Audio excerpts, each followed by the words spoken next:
시부 부바 차부터 출사이 오래 근데 부키지 시리 마탁도 몽캉 내는 거더라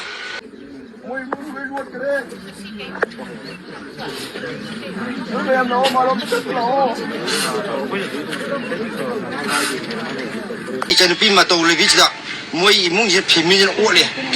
막 이제는 비치 프로그램 다 만남 맞이는 마피모로 이제 한도 이해 못 한다 다 방기 딱방 맞다래면 아직이 야이막이 하리바 이 신우파 하이따래 또 뭐지기 마기 마야막이 누피 야이막이 누피 하이따 이베사 하이지나 랑 시작으로 돌이 빠이랑 절래야 아직이 제네비도 하는 좀 방점이나 미 뭐지 하이도 좀 보이는 게나 부러 돌아 시리 돌아봐 Matau leibigi imungi mina hatlaga pukhida langthabani ana khogi matau leibigi mabungna chumaina khogi mayam da thami adegi mu khogi mabungna haisi khogi tasida bo oraga di khogi mana leibi ba khulai siri da makko khadana khogi mon khanga leibi khotpo do bro leiroi hana hairi ba mayam gi mafamda ado tasena hobjiki matamse nupina nupibu otpa adegi mause khogi jung pau oina leiraba matungda jung gi mina pam de bri kai gumba crisis amadegi kari gumba ngadaba amadegi jung khogi mause otpa se ngasi ngarangdegi olapna nateba pa adam ageri olapani phatte hariba thabose dum tawduna su lai da amuk hanna thokdana ngai khogi kanana chumbano kanana arambano hadu thira piraga khogi achum aramgi magi phangam do padendi do phanghallaga ri suki matik ngagani imungi miguna khogi nupidugi imungi mina kyamu yamna thamoi pelamoy suki matik khogi awama salamba hana degi su khogi adum naibu khopo se dum tawraga laabani na pien thona leibu de degi na thada amu hena piendaba habadu odeba aduna kanana asumbano kanana aranbano hayo tigat piraga mari ringa basinga thuga matonda khogi asum aran je putho piraga de chukmati moi pienjaga ni asi siri wati thamjere do siri video se ya komentan ni na simya Iba tu bibi sok dong ni piraga koi do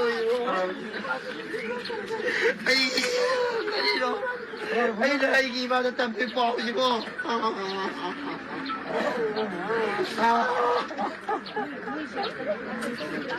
ताकि खलग दे सिबगम दे अंगांजिंग pigeon बक एप्त लेते हादना फनेक त पुरगा लामी हायबा दे अंगांगना फनेक सि से नंग पुरो थंजलो सो अदु कोन पासनी हायबा दि से नंगी से न पुरगा पिगे दा हाय जद बिजि प्रोग्राम तम दा मनम मजिंग मफि मरो जे हांगदो ये मो तम दा फंगी ताकम मात लेरमे कोई जी इबाजु आई इमा आई पो कोई पो इमा जो बीपी स्टोप नि जिले दिजे इबाजु दे किदो कुई द्रिबा सुरा कुई द्रिबा अरी लेना बा इबुंग पाचिन आई नाउ पिजिगी मरी मको तिगा तिरागा मुत्ता जाचुम बरांग मुत्ता जंगन मियुची मंगा ए जगदो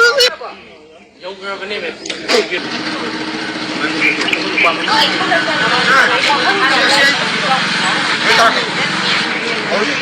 दबा सब जिनते लेमिनरी बा हुजिकी मा फ्री तारी बदुगी नाकन युम मम लेबा अदुगी मनादुदा अदि सिट लहो इबुंगो लुपा सनी दे पियो ना हारगा पुरगा लामी हाय करिगी नुइ चेम तौले बिनंग फने पुरगा योला इजिबो नंग कइदौरे हायनो आई इचागी खलगा दे आई सिबगम दे अंगांग जिं पिजन बक एप्त लेते हादना फने तो पुरगा लामी हाय बा अदे अंगांग दना फने सि से नंग पुरो थंजलो सो अदु को पासनी हाय बदुदी से नंगी से न पुरगा पिगे दा हाय हाय बाबा लेतबा सालुरगा था अनिहुम सुबदा आई जनपी मतौ लेबिदा मोई इमुंजे फेमिलिन ओले मा कई मतांग ओले नो हाबिदि आई जनकुन हाबि मतौन हाइजेगे हाई जनपी जिमा थौरी मा पाय थौरी जि पाय ला थोको तमदा अखोई गि आंगांग जिंगा आई अखोई ले खाइ तारे हमजुरे बा अखोई खाना ताना मानो गांग जिना दा समाइतना सि मतौ लेबि थौरी पाय ला थौरी पाय ला पतेगे थौरी आ सिगने लाई आरे आदि आई कई नो हारगा गाई तो गाई मचा लोर गाई बुन पुरे जनपी जे जद बिजि प्रोग्राम तम दा मनम मजिंग मफि मरो जे हांगदो ये मो तम दा फंगी ताकम मात लेरमे अदिगी याय मगी हारिबा आई सेनुपा हाइतारे तो मजिगी मागी मायाम मगी नुपी याय मगी नुपी हाइता इबेसा हाइचिना नंग सिजागरो थौरी पाइरंग जले अदिगी जद बिजि हाले जु पंजबनिना मी मोय हाइदो चुम बोय निंगना पुरो थोरा सिरे थोरकपा अदिगी कोई इबाजु आई इमा आई पो कोई इमा जो बीपी स्टोप नि जिले दिजे इपाजु दे किदो कुई द्रिबा सुरा कुई द्रिबा क्राइम जम थोक तारे aswara mayam chalo kum jangan bi ai father ga thamo tam da ai thawai gang chen bi ji mi tarani thama khai mai gi yum de lai ye na ko ta taw lu ra ring mayam tam da kha phare adi imaji na khang imaji kem khangan de si batang da ngasi ju khangan de ada ai thawal la ko di chen bi ji mayum chat le me mo ne kau thuwa ga le me ado ga ngasi tholai ba crime ji ni ai chen bi ji ta le mi ukhi da si bu ba cha ba da chu sai wa ga di pukhi ji si ma tak ta mo khang le rum ga dra na ta ma bu ji ka ka thoi sing tha ga kai ju le te ho ji sakhi ye bo si da i chen bi photo chi le da photo ji yaw ji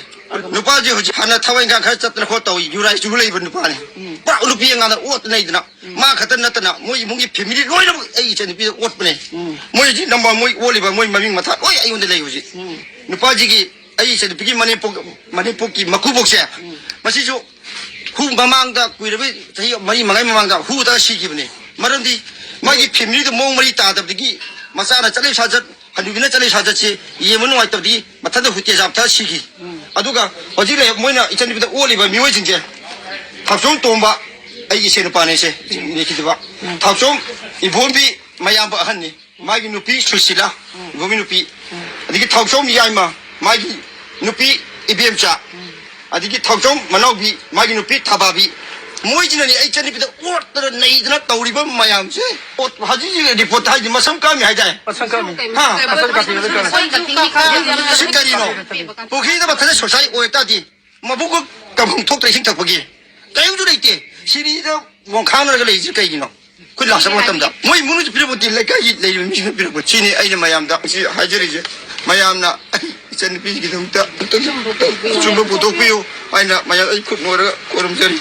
ai ming sing thama ro jin ka wai ai airport changai maning le kai de gi ni ai chen pi ama malom makha tera kha lampak maning da matolo bi kawi ai chen pi ji maming ma do de yum pa le ma gi macha ahum le re ma gi nu pa na to ma kawi ma se ngasi ayu angan ba pung manga makai taruk ki sigi matam sida ukida taraga thambirambe sigi mamangda date 4 asi tang mari haiban mi date 4 sida magi manau pa manau bi ko bonga ma mapuroi ba to ba siga aji leitri ba matoli bi asiga nambom pulisina phagali kari maram gino haiba tamda water supply da nan manipuri mayang machanga manipur gi muslim amagana moise khangna chana bani habigi maungda badana piraga adum bagi crime ma chu lai jai imungda ngasi mari mangali se khana chaina je adum taw lai re adubu ngasi no alakpada ayukta pukita tale rame aduga loila loina moi imungda aikhoida loigi na chan pije lo lao hagi haiba tamda yum pala ban pibu fatali chacharpa je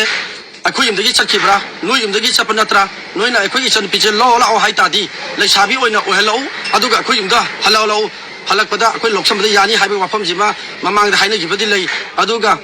moigi imungda ngarang dang angang je pung kya bole na mi hangba matam da ayung dang gi pung ni pa ma khai mapan si matam phawdi lai rami na haigi adugi matungda imungda mi ama wale haiba tarabadi agi mi si wale na laikai da nisabada kalapta kangsi khingdana khotana mating longkiba su leite aduga ngasi ekhoida mabung ekhoida pau pira matungda lakma matamda moi imungi mi amata su leiram khide maramdi laikhiba de buddhist ki akoibada moi amata leiram khide masini laikai miyam amadi laibak miyam na chanupi gi misi asibu khengdana post medium tongta di angondigi report khara makhai mang khiba yai masana taga ting asida post medium nganla tawbiba pamjai aduga loisalakpada imungda moi mau mari ni mau mari obesida mani po mai chau chau lei nupi bu nupi gi awaba khangda ba haiba se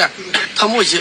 ubang amde masam ka me ma makuk maru ju masam ju kakta pirmi mana sna nam yaude pukhi ma yai dana chendana ma moina nungdang loisan birama tungda pukhi da thada ba chapgi mo oi gani hana longse lapak ma yai da moi ge lapak hora pi machin da chendana ma matarami